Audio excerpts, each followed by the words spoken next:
Hello, E39 Fab from Dubai. Few days ago I made a video about how to access to the knocking sensors and change them. However, I received a lot of shit because I was pronouncing knocking sensor and this fellow guy was pretending not to be able to understand what I say. Anyway, once I was on the way back to put everything back in place, I realized that maybe it's not as easy as it can seem to be on my video, so I am making this complementary video about knocking sensors and, generally speaking, how to access the intake, the valley of the V8, and eventually do some other extra few jobs once you are making this one. So first of all, you have to remove the cover that is here.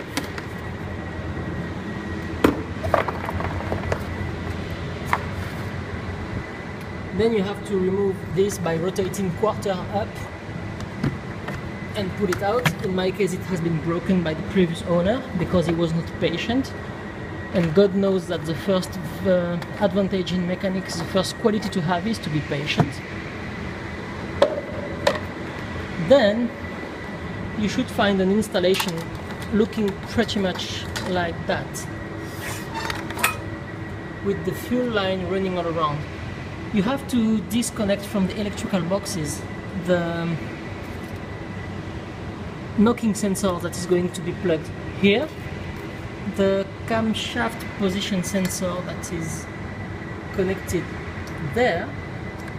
You have to disconnect the fuel line that is flexible here, connected here. You just have to press it.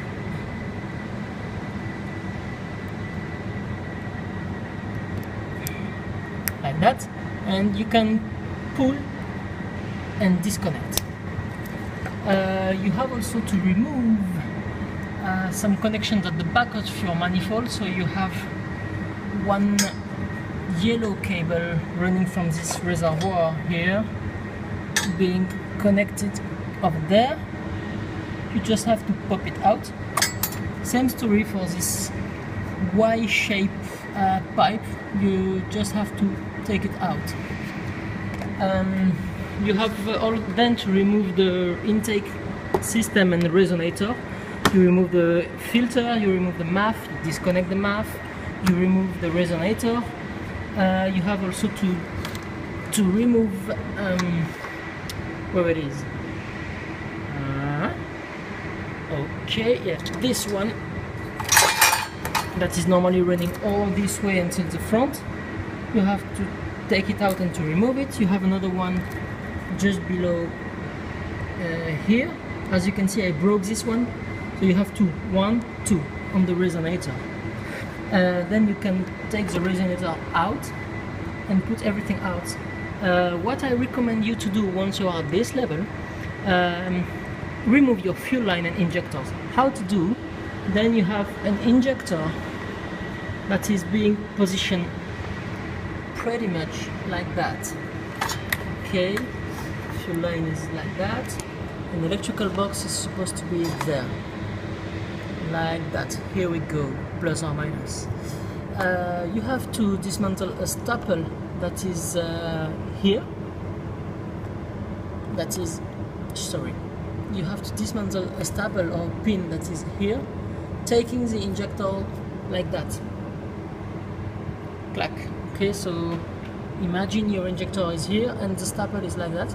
You just have to press it toward the electrical box this way. Then you have to incline it that way, and then you can pop it out. Then you have to pop out another pin that is holding the electrical box to the injector right here. It's turning all around. Okay, and you have to do all this job 8 times with a flat screwdriver.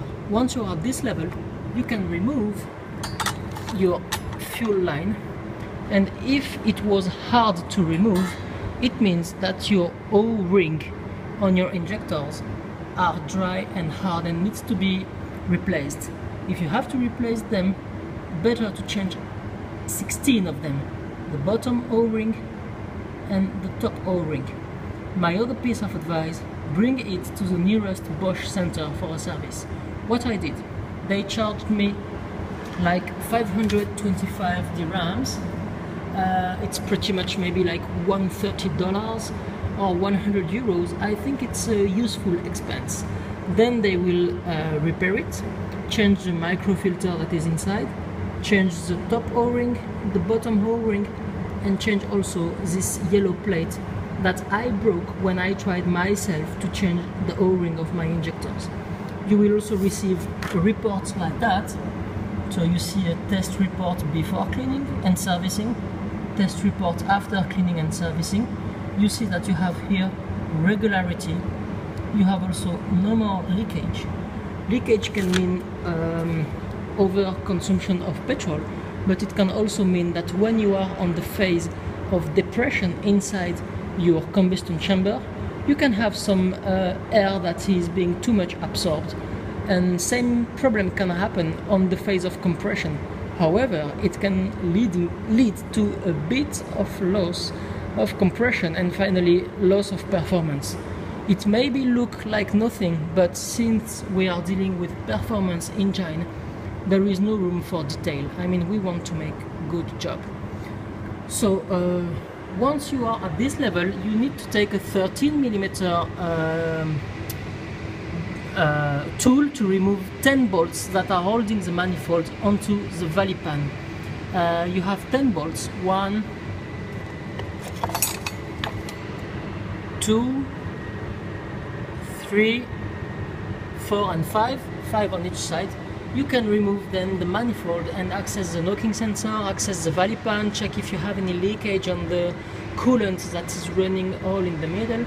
You can check also this pressure valve that is here related to the oil separator that is located somewhere inside here, connected to his valve through a pipe running all along, and the valve being here.